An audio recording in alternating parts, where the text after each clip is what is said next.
உங்க வீட்டுல ஏதாவது நடந்தா, உங்க தெருவுல ஏதாவது நடந்தா, உங்க மகளால ஏதாவது நடந்தா, ஐயோ அப்பான்னு பதறிட்டு நீ புதுசா சட்டம் கொண்டு வருவ. பாதிக்கப்படுகிற போது நீ சட்டம் கொண்டு வர்ற. நாங்க எந்த பாதிப்பும் வர்றதுக்கு முன்னாடியே அல்லாவா சொன்ன சட்டங்களுக்கு பேர் தான் இஸ்லாமிய சட்டங்கள்.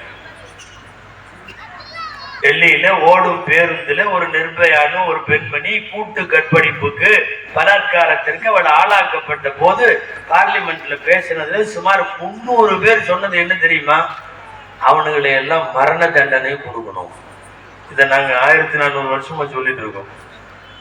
நீ இன்னைக்கு உன் தெருவுல தலைநகர்ல டெல்லியில நடந்த ஒண்ணு கத்துற, ஒரு நிர்பயாக்கு நடந்தப்ப கத்துற, ஒரு சிறுமி ஆசிஃபா கருவறையில வைத்து கூட்டு பலாத்காரத்திற்கு உட்பட்ட போது கத்துறீங்க.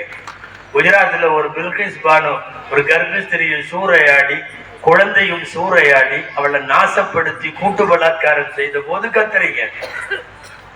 இன்றைக்கு ஒரு மேற்கு வங்கத்தினுடைய பயிற்சி மருத்துவர் சுமார் 10 பேர்களால் பகிஷ்கரிக்கப்பட்டு பலாத்காரம் செய்யப்பட்டிருக்கிற போது நாடு கத்துகிறது.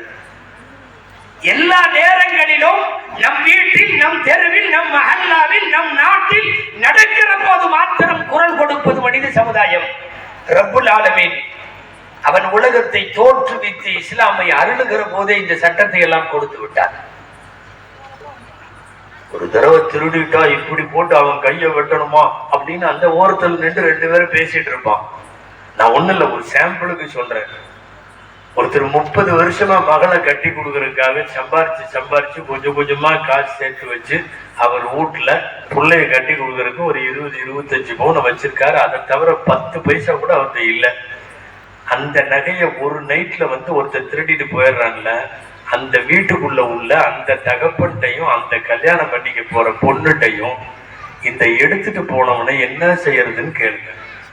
அவங்க என்ன சொல்றாங்கன்னு பார்க்கலாம். கண்டிப்பா வெட்டணும் வர, கையவனா இல்ல, ஆணைய வெட்டணும் வர. பாதிக்கப்பட்டவனின் வீட்டிலே இருந்து ஒரு சட்டம் சொல்ல வேண்டும். தெருவில் நிற்கிறவன் சட்டம் சொல்லக்கூடாது. இஸ்லாமுடைய சட்டங்கள் எல்லாம் யார் பாதிக்கப்பட்டார்களோ அவன் வீட்டில இருந்து சொல்லணும், அவன் மனசுல இருந்து பேசணும். அவன் வெறும் ஒரு கையை வெட்டுறதுக்கெல்லாம் சம்மதிக்க மாட்டான். இப்படிப்பட்ட தகப்பன் 30 வருஷமா அவன் சேர்த்து வச்சது.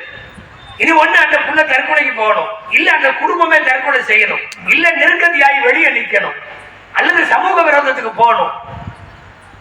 ஒரு குடும்பத்தையே நாசமாக்கின ஒரு திருட்டுக்கு தண்டனை அவங்கள்ட்ட கேளுங்க. என்ன தண்டனை?